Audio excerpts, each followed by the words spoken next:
Chers amateurs, aujourd'hui, Belgian Winners est l'invité de la famille 3D de Glen. Salut Kevin, Bonjour.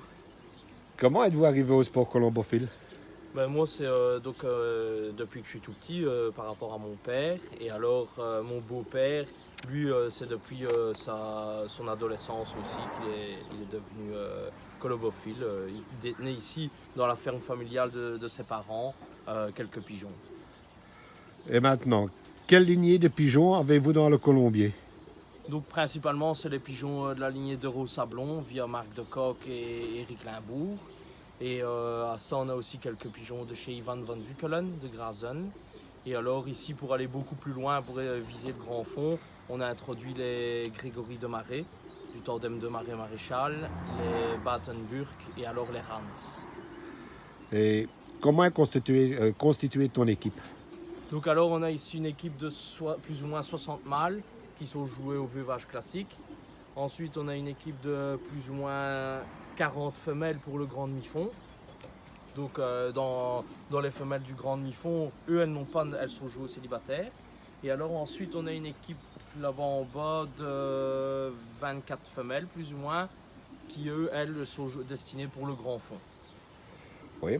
Quelle distance joues-tu? Principalement, on vise les étapes de 350 km jusqu'à Barcelone, donc 1000 km. Et comment jouez-vous vos pigeons? Qu'est-ce que tu préfères? Les courses avec des mâles ou des femelles au veuvage, Johanny? Mon beau-père, lui, il s'occupe que des femelles. Ça, j'ai pas la patience pour m'en occuper.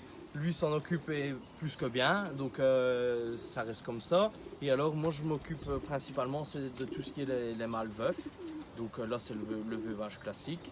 Et ben voilà, bien sûr, si maintenant j'ai besoin d'un œil externe, ben, mon beau-père vient, on en discute ensemble et vice-versa si il faut jeter un œil dans les femelles. Alors, quels sont les résultats qui vous ont marqué le plus déjà dans votre carrière? Bah, je dirais forcément un peu tous forcément, mais principalement je dirais en 2018 quand on fait le premier et le deuxième national de Bourges. Là ça a été une arrivée exceptionnelle. La même année on a aussi le deuxième national de Montélimar.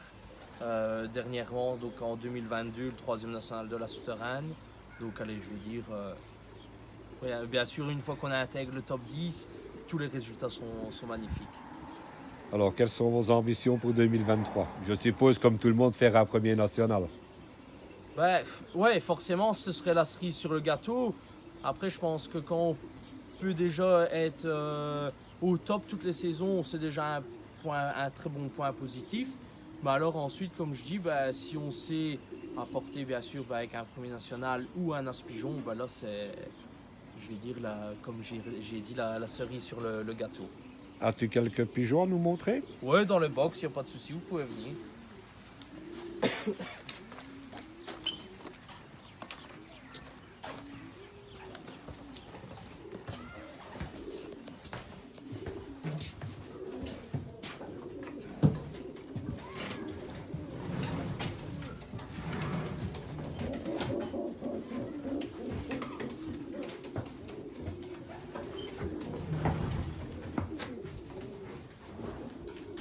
C'est quel pigeon?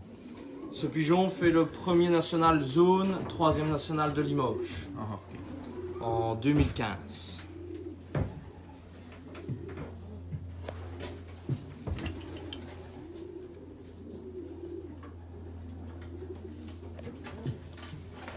Chop.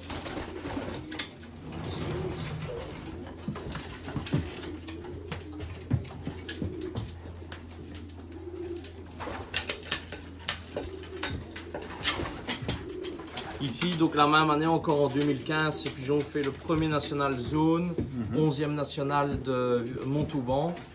Et son frère, que je t'ai montré aussi après, fait le premier national zone, 6e national de Vierzon. C'est quelle origine? Donc ici, c'est d'Euro-Sablon.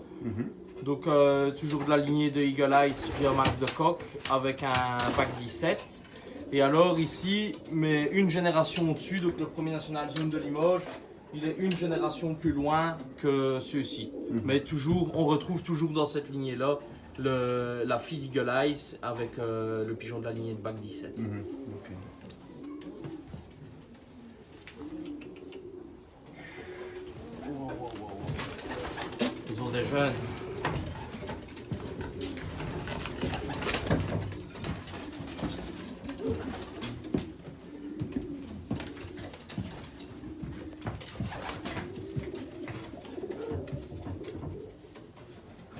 Donc ça ici, premier national zone, 6e national de Vierzon. C'est un frère au pigeon d'avant.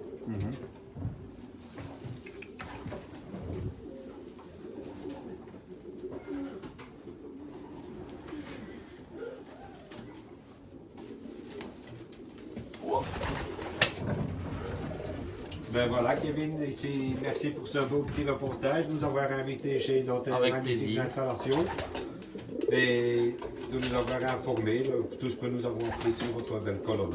Et je vous souhaite une bonne saison sportive 2023. Un grand merci à vous.